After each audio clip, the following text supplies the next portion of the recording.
ఓం శాంతి.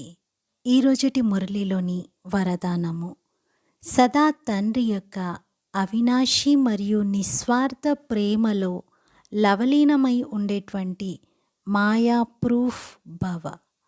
సదా తండ్రి యొక్క అవినాశి మరియు నిస్వార్థమైన ప్రేమలో లవలీనమై ఉండేటువంటి మాయా ప్రూఫ్ భవ. ఏ పిల్లలైతే సదా తండ్రి యొక్క ప్రేమలో లవలీనమై ఉంటారో వారు మాయ యొక్క ఆకర్షణకు ఆకర్షితులు కారు.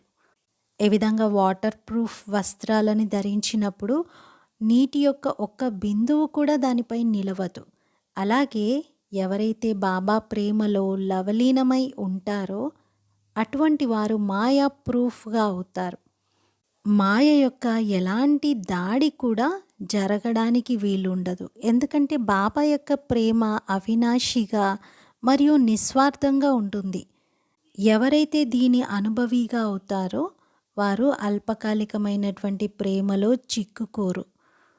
ఒక బాబా మరియు రెండోది నేను, ఇక మధ్యలో మూడో వారెవ్వరు కూడా రావడానికి వీల్లేదు.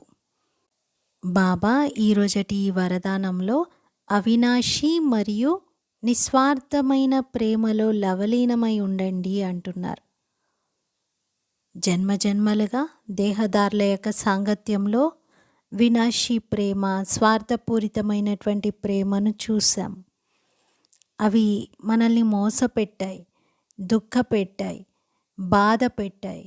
కానీ ఇప్పుడు అవినాశీ తండ్రి యొక్క ప్రేమ ఇది ఎలాంటి పని చేస్తుంది అంటే మాయ యొక్క ఎలాంటి అటాక్స్ కూడా లోపలికి ప్రవేశించడానికి వీలుండదు. దీంతో కేవలం మాయా ప్రూఫ్గా కాదు, ఆకర్షణ ప్రూఫ్గా కూడా మనం తయారవుతాం. ఇంకా ఏ ఆకర్షణ మనల్ని ఆకర్షించదు. ఎందుకంటే సర్వోన్నత శక్తితోనే ఆత్మ జోడింపబడి ఉంటుంది. ఇంకా సర్వస్వం వారి నుండే ప్రాప్తించుకుంటూ ఉంది. ఇంకెక్కడా మనస్సును బుద్ధిని భ్రమింపజేసే అవసరమే ఉండదు. సోర్స్తో కనెక్ట్ అయిపోయి సర్వస్వము అనుభవం చేసుకుంటున్నాం. అందులో ప్రాప్తులున్నాయి, శక్తులున్నాయి, గుణాలున్నాయి, ఖజానాలున్నాయి, సర్వ సంబంధాలు కూడా ఉన్నాయి. ఇక మనస్సు ఎక్కడికి భ్రమించే అవసరమే ఏర్పడదు. మనస్సు బుద్ధి పూర్తిగా ఒక్క పరమాత్మ ప్రేమలోనే లీనమై ఉంటుంది.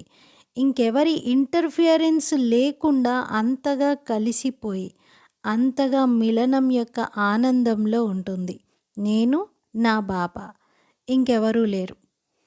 ఈ అనుభవమే మనల్ని బాబాకు సమీపంగా, బాబా సమానంగా తయారు చేస్తుంది. మరి అలాంటి అనుభూతిని రోజంతా చేసుకుందాము. బాబా యొక్క ప్రేమలో లీనమైపోయి మాయా ప్రూఫ్గా, అనేక ఆకర్షణల ప్రూఫ్గా అవుదాము. ఓం శాంతి.